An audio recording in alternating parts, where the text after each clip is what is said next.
Okay.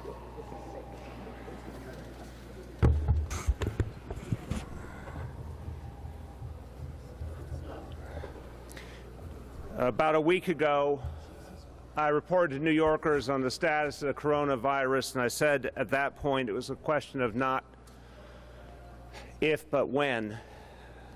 Now we have our first case under investigation here in New York City. This individual, this patient who is being evaluated right now, did exactly as they should have, followed the guidelines that the City of New York put out, and they met these specific criteria. They had traveled to China. They did have the specific symptoms associated with coronavirus, and they did come to get medical care here at the hospital. Exactly what we want anyone in a similar situation to do. We will, in the next 48 hours, hopefully sooner, get results back from the testing of this individual. If this is a positive case, we'll confirm that publicly right away, and the individual, of course, will be treated until they are at a point where they are no longer symptomatic and contagious.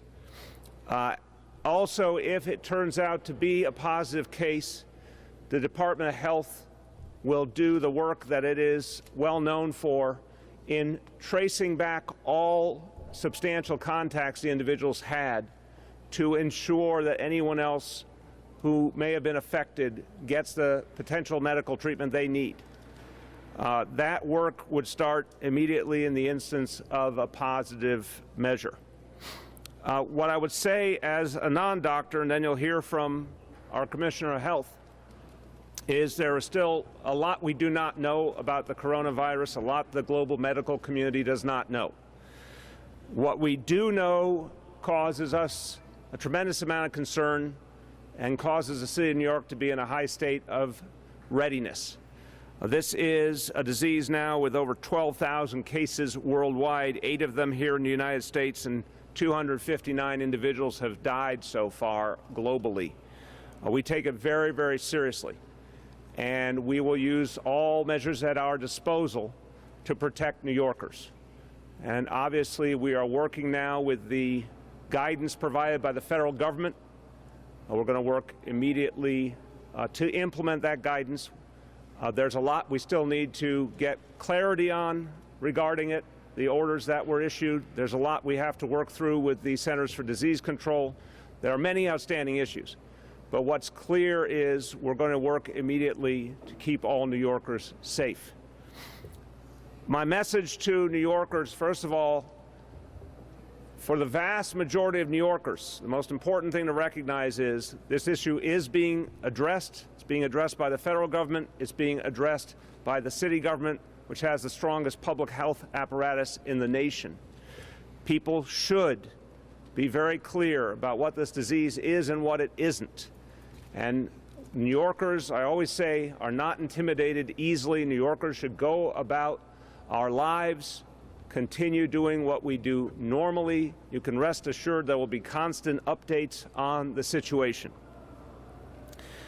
We understand some things about this disease. As I said, others are still unclear. But what is clear is the only way you get it is with substantial contact with someone who already has it. You don't get it from a surface. You don't get it from glancing or very temporary contact based on what we know now. So the bottom line traditional rules of public health apply here. Just be smart. If you're in the presence of someone with symptoms, make sure that if that person needs medical care, they're getting it. Do the basics like wash your hands and all the things you would normally do during flu season. And if you know someone, this is the crucial point, if you yourself or anyone you know matches the criteria here, they have the symptoms and they have a connection to travel to the affected areas of China, see a medical professional immediately. That is the most important thing.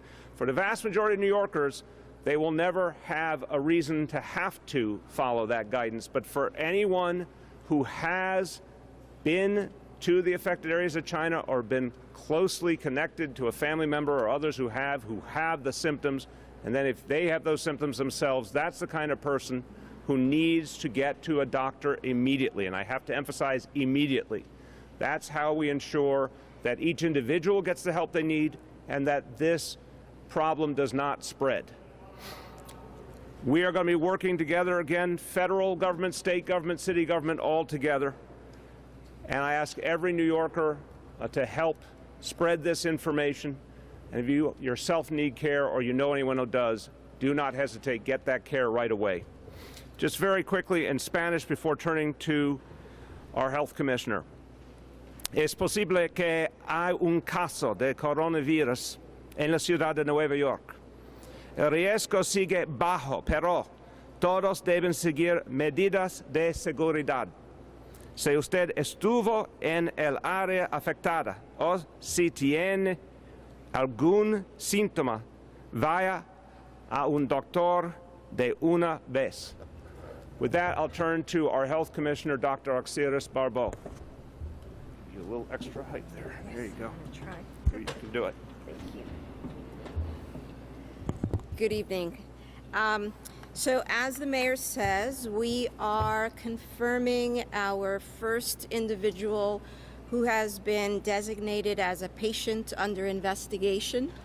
This individual did what we have been asking New Yorkers to do, which is if you have traveled to affected areas in China within the last 14 days and you have symptoms, fever, cough, shortness of breath, or you're feeling unwell, to contact your doctor or to seek care in an emergency department. Additionally, this particular situation really highlights the fact that all of the measures that we have put in place with our partners are working the way that they should be working, so that when the patient presented here to Bellevue, they were appropriately evaluated, the appropriate first-line tests were done to rule out a potentially common virus that could have been accounting for those symptoms, and they immediately called us when they had the information that indeed there was positive travel and a negative biofire. Because of patient confidentiality, we're not going to share any detailed information, and the only thing I will say is that the patient is stable and doing well. It's a reminder, however, that there are many New Yorkers across the city that are understandably anxious about what they may be seeing in the news, and that sometimes there are folks who prematurely think that they have a person who has coronavirus, but I want to assure you that we have strong systems in place to ensure that as soon as someone presents at one of our emergency departments or sees one of our physicians in the city, that we've got measures in place and we will promptly bring that attention to New Yorkers. It's also an opportunity for me to remind New Yorkers that the symptoms that can be consistent with the coronavirus are also the ones that are consistent with influenza. And so this flu season is a very strong and heavy flu season, and it's not too late to get your flu shot because it's very easy to confuse the two. The last thing I will say is that this is a time for New Yorkers to continue their vigilance and to continue the advice the mayor gave, which is if you've traveled to the affected area in the last 14 days or have come in contact with someone who has traveled and are feeling unwell, call your doctor or come into one of our emergency departments and we will take care of you. This is not a time to fall prey to false information that you may be seeing on the internet, to fall prey to the stigma that is trying to be propagated. This is a time for New Yorkers to know the facts, to help spread the facts, and to seek care early. Thank you. Thank you, Doctor. And 2 points. One, anyone who needs care, anyone who believes they have the symptoms and needs medical attention should not worry about the cost of it. You can come to one of our public health facilities, one of our hospitals or clinics. Obviously, that care will be provided immediately. No one should hesitate. Second, I want to thank everyone at Bellevue. This is a place that has dealt with some of the greatest health challenges over the last decades. including some of the most frightening international phenomenon that visited us here in New York City. And this is, I think, a place unparalleled on the earth in terms of having the ability to deal with something like this effectively. So once again, the whole team at Bellevue, everyone who works here, the doctors, nurses, everyone, finds themselves in the forefront of a nationally important situation, and they are more than up to the task, and I want to thank every one of them for all they're doing to help all of us. With that, want to take any questions? Yes? Thanks, Mayor. I actually have a question for the Commissioner and a question for you, if you don't mind. Please. Commissioner, I know obviously the patient is entitled to confidentiality. Could you say anything about how this person came into the country? You said, did the person present themselves here to Bellevue on their own, or were they brought here? Could you just talk a little bit about the timeline as best you can? So the patient felt unwell and presented themselves to Bellevue Hospital. And in terms of a flight, did they fly into JFK, or would they fly to somewhere else? So I don't have the details whether they came. Whether they came in on a direct flight or an indirect flight. But the point is that they followed our instructions, were unwell, and sought the care that they needed quickly. And Mr. Mayor, Yeah. I'm struck by the sense of deja vu. A couple of years ago, you and the governor right here Yep. on Saturday night doing this. Yep. Ebola, this is much different. This is much different. How do you contextualize this in the context of that? Look, I think we should remember, and I remember those days very vividly during the Ebola crisis. We were dealing with the great unknown, and we were dealing with a disease where there were a lot more answers, and they were really bad answers. We know the spectrum on which this disease exists, and it is very frightening, but it is not Ebola. Ebola was a devastating disease, and yet the professionals here at Bellevue handled it head on, and New Yorkers, and I was really proud of New Yorkers then, they didn't panic, they went on about their lives, they listened to the guidance, they acted on the guidance. So I feel if we could get through that, I have no doubt we can get through this. But it is bringing back those memories for sure. Yes?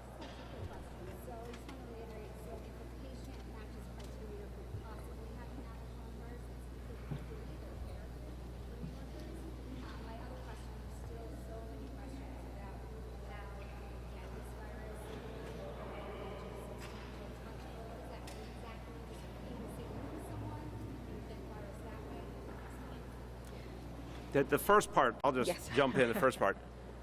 What I'm trying to emphasize is no one should hold themselves back from medical treatment because they're worried about the cost. This is, first of all, a public health emergency. Second of all, this is a city that provides people in need with health care.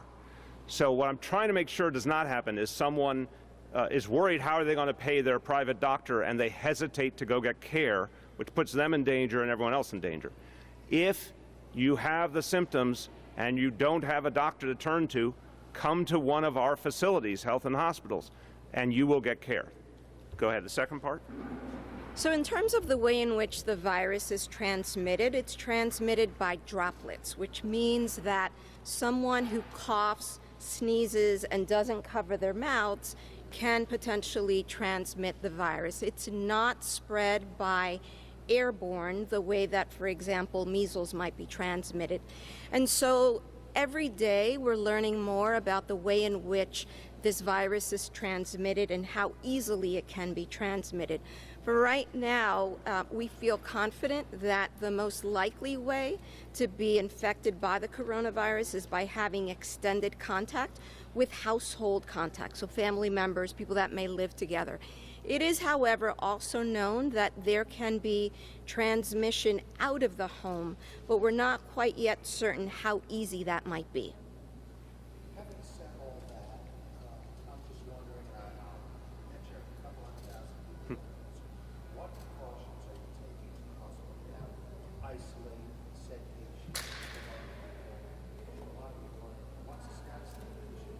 How separated, isolated, what's the concern?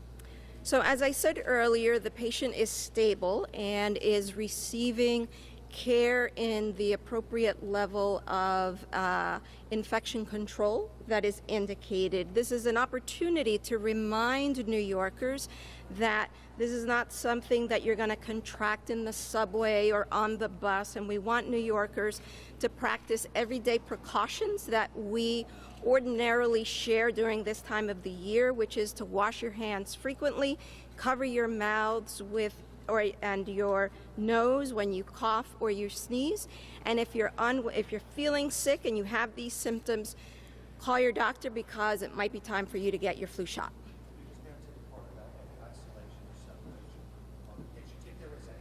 So they're under the appropriate level of precautions, infectious disease precautions that we would take with any other patient. I think you can, I'm going to just intervene and say in a second I'll take another question, but I think formulating just a little more vividly what kind of precautions those are so people can understand. Maybe I would defer to the Bellevue folks. Does anyone from Bellevue want to speak to that? Just a little bit of the protocol that you use in these cases, and please introduce yourself, and Sure. you might want some height. Some height. There you go. Always afraid I'm going to fall off. My name's Dr. Carrie Dierberg. I'm the hospital epidemiologist and the chief of infectious disease here at Bellevue Hospital. So we are taking the appropriate infection control measures as recommended by the Centers for Disease Control and our Department of Health here in terms of how we are caring for this patient and the room that this patient is in. Okay, thank you. Thank you, doctor.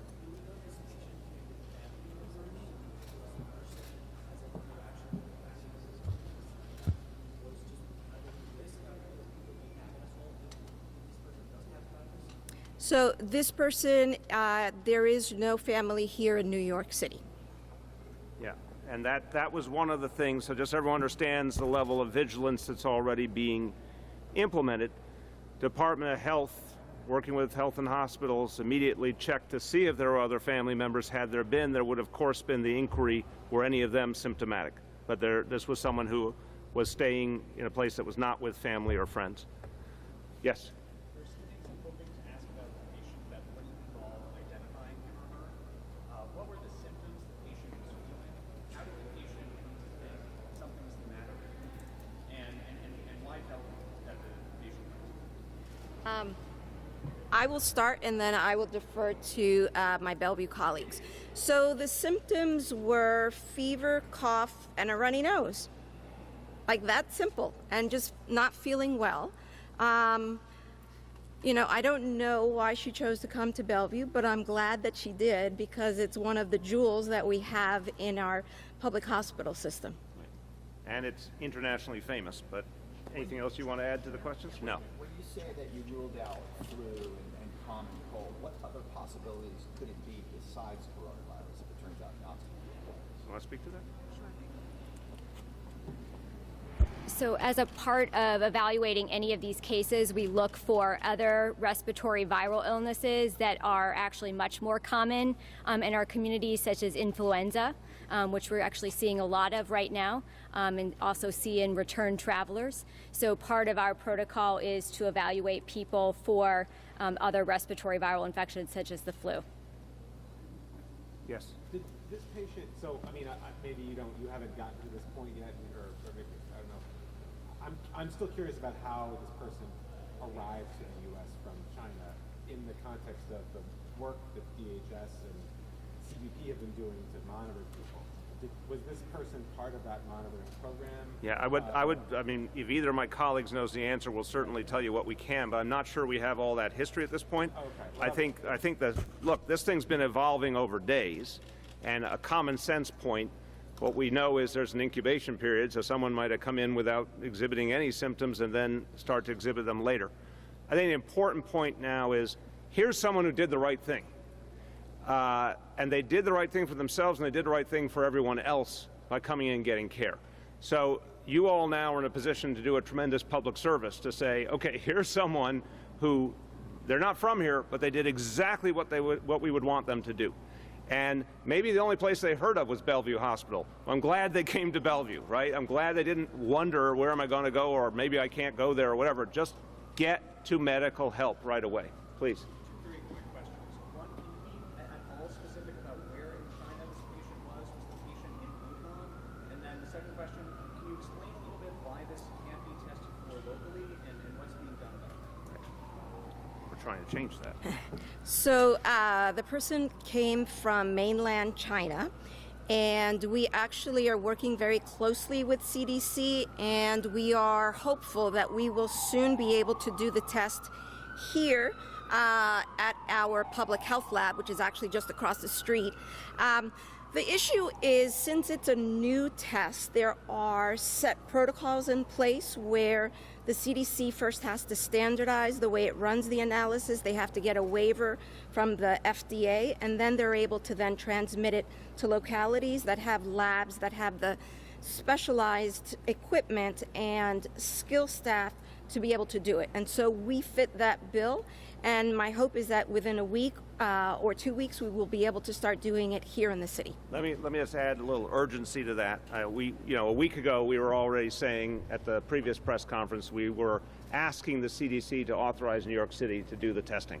We clearly have the capacity here.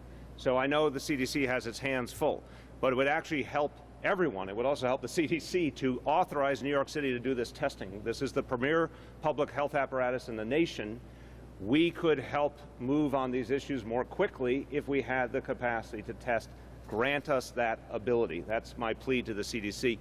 On the question of where in China, you heard from mainland China. I don't know if we're in a position to say anything more than that. I'm just testing. No, we are not. Okay, go ahead. You've touched on it a little bit, but it sounds like you're already retracing this patient's steps in terms of who they might have had contact with. What does that entail? Are those people being quarantined? Are they just being looked at real quick? I'm going to start, but I think this also is an opportunity for the commissioner to talk about what we did talk about a lot during the Ebola crisis, the disease detectives, if you will, and the people at Department of Health who do this work.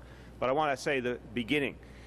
This individual didn't have a family here in New York City, didn't stay with friends, so we didn't have those kind of contacts of living in the same space with someone, which is the primary concern right now. There was no one, apparently, at least based on what we know now, who would have been in that kind of close proximity. If we get confirmation in the next 48 hours that this is a case of coronavirus, a very extensive charting of all their contacts will be undertaken, particularly focusing on if there was anyone they were in more regular contact with.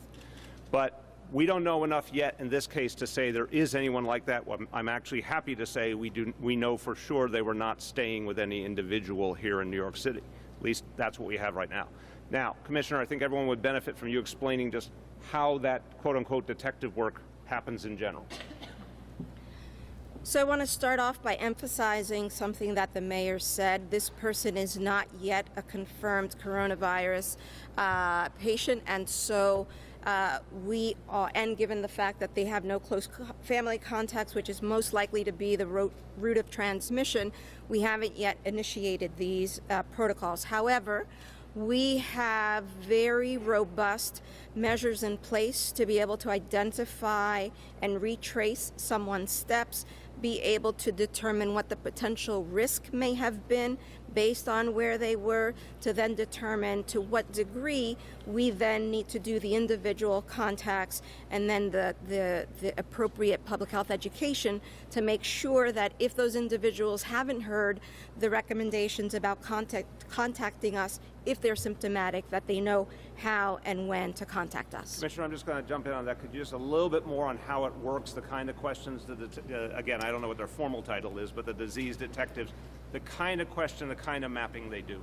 So we ask them in very excruciating detail, you know, what did you do when you woke up, and give me every account for every single 15-minute interval about where you were, who you may have had contact with, what the extent of that contact with was in terms of was it casual or was it more extended? Did you share eating utensils? Did you kiss? Did you have more intimate relations? I mean, we get into the very nitty-gritty of how it is that someone might come in contact with someone.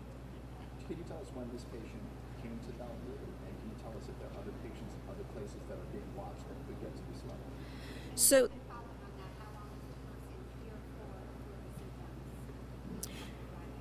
I can't answer that. I'll defer to my Bellevue colleagues, but we were notified very early this morning, and my understanding is that the patient had presented shortly before that.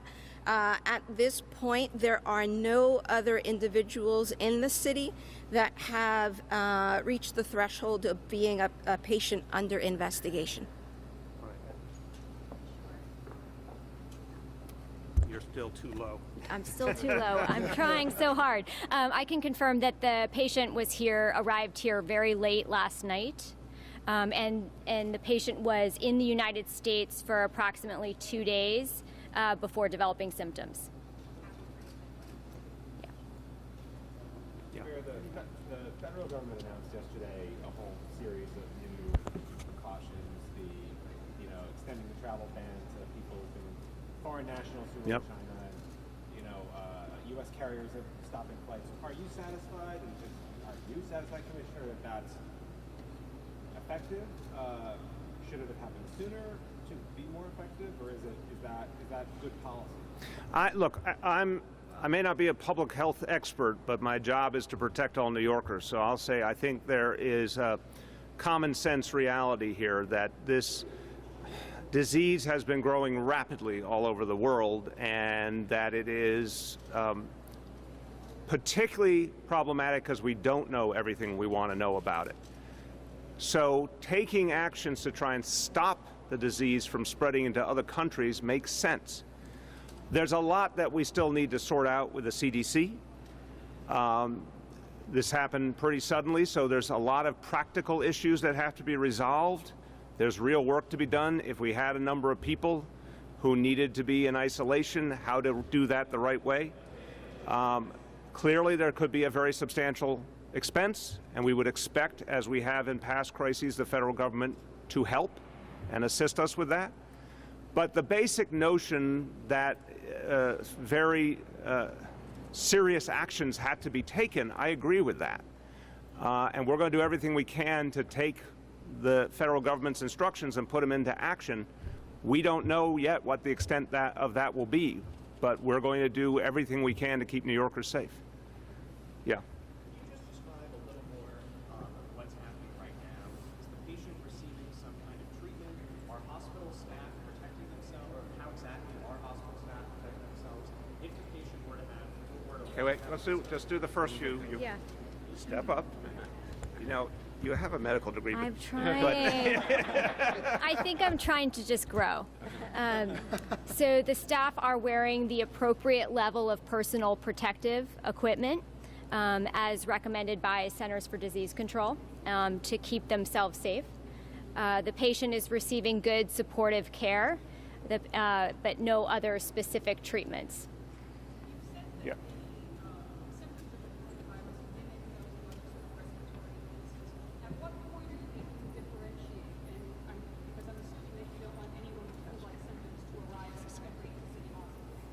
So the important thing here is, and before I answer that, I want to just sort of build on the previous response and just be clear that there is no definitive treatment for this virus, that we can only provide supportive care. And so to answer your question, that's why the travel history is so important, and that's why it's so important for New Yorkers to make sure that they're up to date on their flu vaccine, because they're so similar in their presentations. Again, the other thing with coronavirus is, as the mayor said earlier, there is a spectrum of symptoms, and we are hearing, the over 12,000 individuals who have primarily been diagnosed in China, those are the ones who have sought medical care and are more effective. What we don't have a good sense of is how mild can this illness be, and that's why we're taking a very forward-leaning stance and making sure that we don't miss any opportunities to identify an individual early, get them the care that they need early, and prevent any potential transmission. Let me try as a layman here, and Commissioner, if there's anything you need to correct, feel free, or my colleagues correct. I think the challenge here is, first of all, we got a disease that the medical community doesn't know enough about. Second, there's no cure right now. But that doesn't mean that everyone who contracts it ends up in the same situation. Obviously, a huge number of people contracted the disease, and some have died, and that is tragic, but nowhere near the number who have contracted the disease. So what I think starts to become evident here is some people get this disease, and I would say from what we know, if they are healthier, they are more likely to weather it, come out the other side okay. If they already have vulnerabilities, they're in greater danger. But there are people who get this disease, weather it, and then go on with their lives.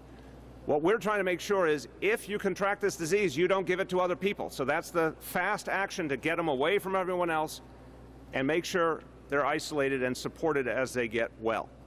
So this one, I wish it was in a way a sort of simpler equation, that we had a cure or we knew it treated everyone the same, but in fact, what comes through is the common sense part. If you have the symptoms, don't wait, don't wonder what it is, just go get medical care. If it turns out it is this disease, that is not the end for you. A lot of people are going to come through this, but then job one becomes making sure they don't infect anyone else. You got it. Correct. Okay. Other questions? Take a couple more. If there's any more. Yes. Can you explain a little more what's happening with the CDC, that there appears to be some problem that's preventing us from being able to test the disease here?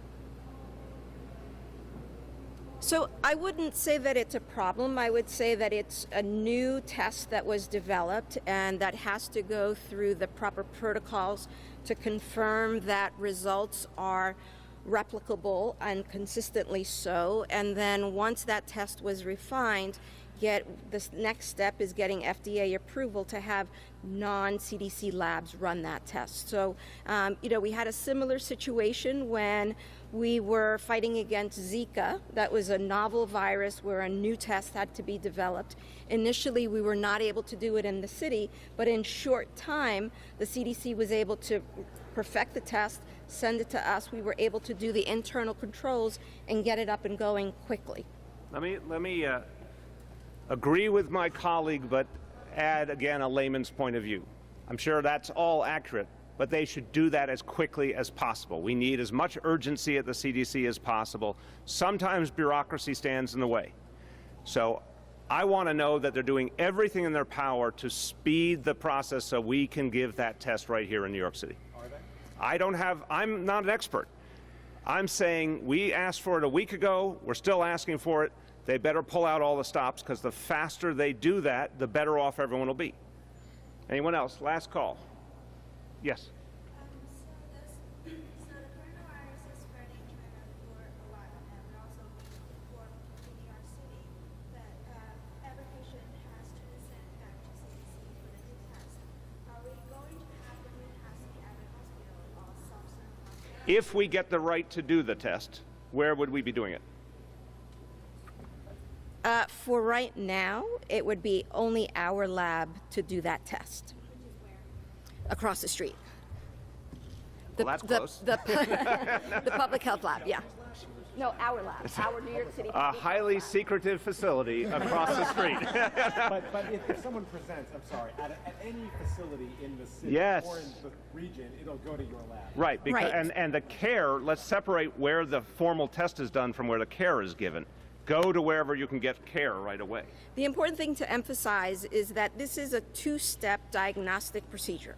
You're going to go to your doctor or your local emergency department. There's a very simple test called BioFire, and that tests for 26 common viruses. And so once that's negative, then the provider calls us, says this person has met the travel criteria, they're symptomatic, we've ruled out 26 common viruses that could have accounted for their symptoms, and then we take it from there to say, yes, we confirm that this patient is a patient under investigation, send us these samples, and we're going to run the test. But flipping it around, Commissioner, if one of those 26 diseases is confirmed, end of discussion. End of discussion, but it also depends on what their clinical picture is, right? If they are very mildly affected and they have a positive biofire, and we're confident that they, have a way in which we can contact them. They can get back in touch with us to make sure that their symptoms are not getting worse, that, we take every precaution to make sure that the diagnosis that we have found is indeed the one. And in this particular time, we want to make sure that we don't lose track of them. The patient developed the flu on Biofire. Biofire.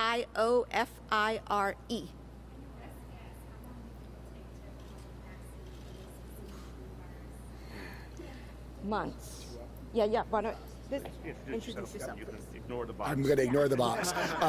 Dimitri Daskalakis, Deputy Commissioner, Disease Control. So we've heard from the National Institutes of Health that they are aggressively pursuing a vaccine. Realistically speaking, if it goes smoothly, it could take a year or more. So we're not thinking vaccine is going to be an immediate answer.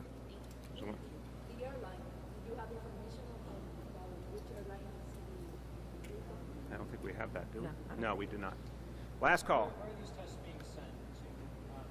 In terms of being sent to The CDC. Go ahead. the CDC headquarters? Where are the tests being sent? I do it. Sure.